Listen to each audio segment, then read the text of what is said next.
एक ग्वालिनी वो दूध दही बेचा करती थी और दूध दही बेचने आती थी यमुना पार करके वृंदावन में। यहाँ पर दूध दही बेचती थी।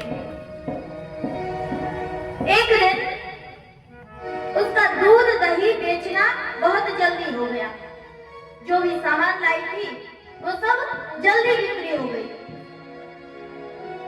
तो उसने सोचा कि चलो मैं आज कथा सुनूंगी, और वृंदावन में तो हर जगह कथा होती रहती है। तो उसने सोचा कि आज मैं भी कथा सुनूंगी।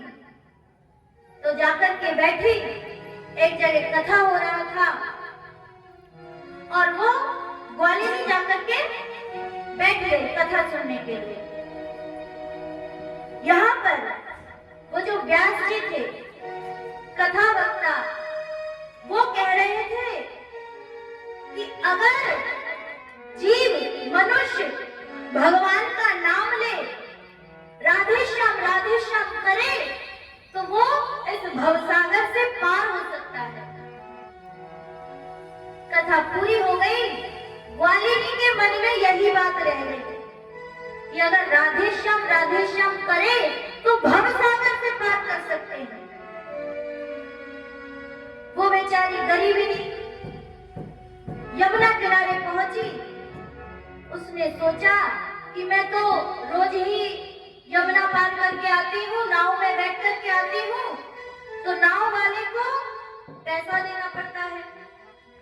और आज मैंने कथा सुनी, महाराज जी ने कही कि राधे श्याम करने से मनुष्य भवसागर को पार कर सकता है। तो भवसागर कौन सा है वो तो मुझे पता नहीं, चलो मैं जमुना जी को ही पार कर लूं। और उसने एकदम मन में इतना विश्वास करके भगवान का नाम करते हुए यमुना जी को पार करने लगी। राधे श्याम भगवान का नाम मन में एकदम विश्वास है, क्योंकि बक्ता जी कह रहे थे।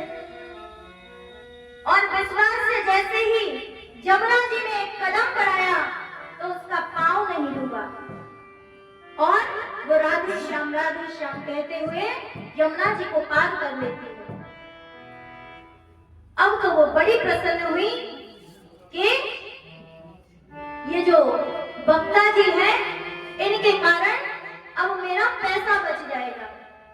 अब वो रोज आती, चल करके यमुना पार करके आती, दूध दही बेचती और फिर से जाती।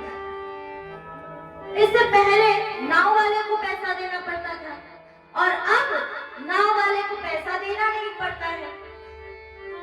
तो वो पैसा उसके पास बचने लगा।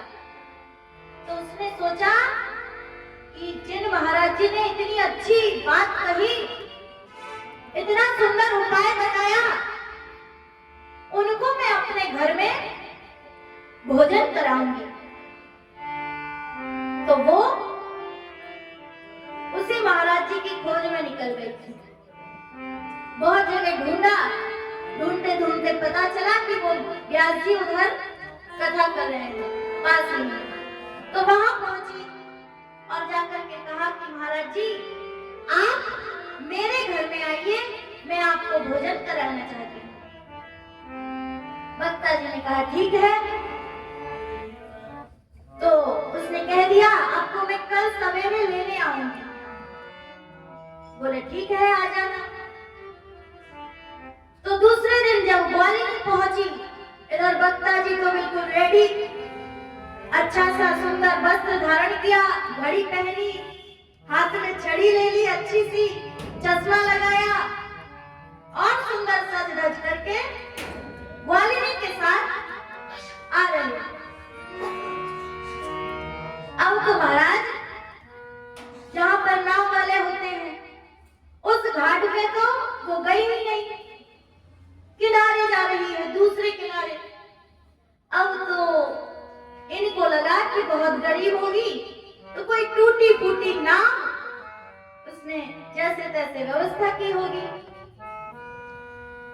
अब तो लेकर के गई और बोली कि चलिए गुरुजी, और वो भगवान का नाम लेकर के चलने लगी, राधे श्याम राधे श्याम राधे श्याम करने लगी और चलने लगी।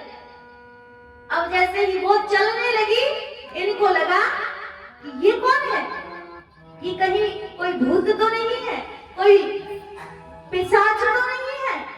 इतने में देखा कि गुरुजी आ नहीं रहे तो हाथ पकड़ लिया और वो चलने लगी। अब तो व्यास जी एकदम डूबने लगे, उनका यहाँ तक पानी। अब क्या करे, वो तो चल रही है यमुना जी में, भगवान का नाम कर रही है, परंतु व्यास जी उनका पानी, उनसे पानी से ही कपड़ा खराब हो जा रहा है। अब तो व्यास जी बड़े घबरा गए, अरे ये कौन सी राक्षसनी है जो मुझे खाना चाहती है। वो चिल्लाने लगे, अरे छोड़ दे, क्या कर रही है। अब वो कुछ बोल नहीं पा रही, क्योंकि भगवान का नाम अगर छोड़ दे तो वो खुद डूब जाएगी। तो वो क्या कह रही है, गुरुजी बोलो राधे श्याम, गुरुजी बोलो राधे श्याम, गुरुजी बोलो राधे श्याम, गुरुजी बोलो राधे श्याम, गुरुजी बोलो राधे श्याम, गुरुजी बोलो राधे श्याम, गुरुजी बोलो राधे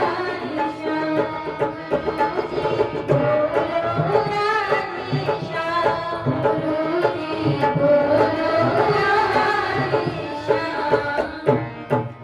वो कहने लगी कि गुरुजी बोलो राधे श्याम। अब तो वो एकदम घबराए और घबरा करके भगवान को बुलाने लगे, हे प्रभु मुझे बचाइए, हे भगवान मुझे बचाइए। भगवान का नाम ले रहे हैं, बातें भी आ रही, मुझे बचाओ मुझे बचाओ, हे गोविंद मुझे बचा लो। भगवान को बुलाते रहे, परंतु घबराए हुए हैं, विश्वास तो मन में है नहीं। उसी प्रकार यमुना जी में डूबते हुए गए, पूरा यहाँ तक पानी, जो श्रृंगार करके गए थे पूरा बिगड़ गया। अब तो वो लेकर के गई घर में।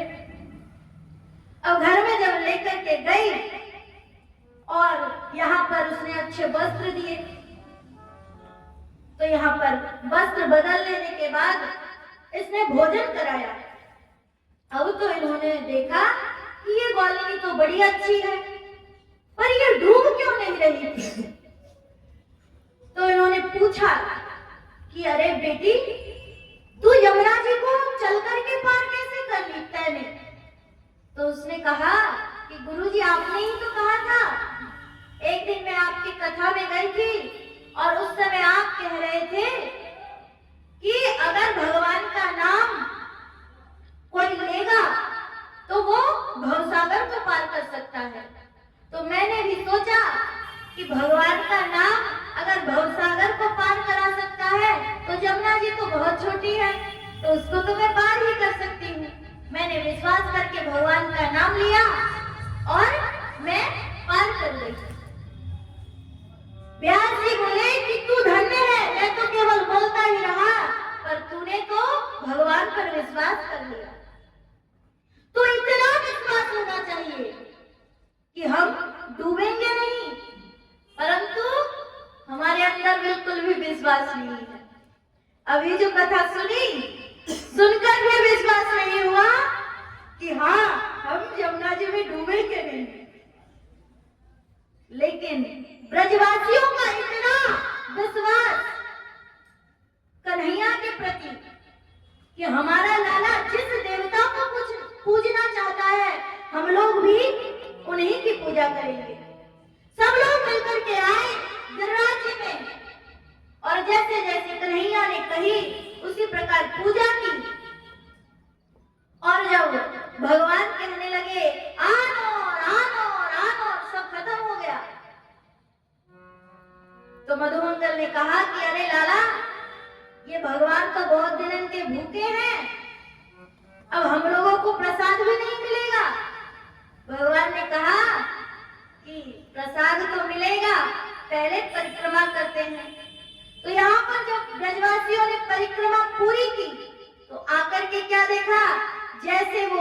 भर करके भगवान को अर्पण किए थे, उसी प्रकार सारा भरा हुआ है।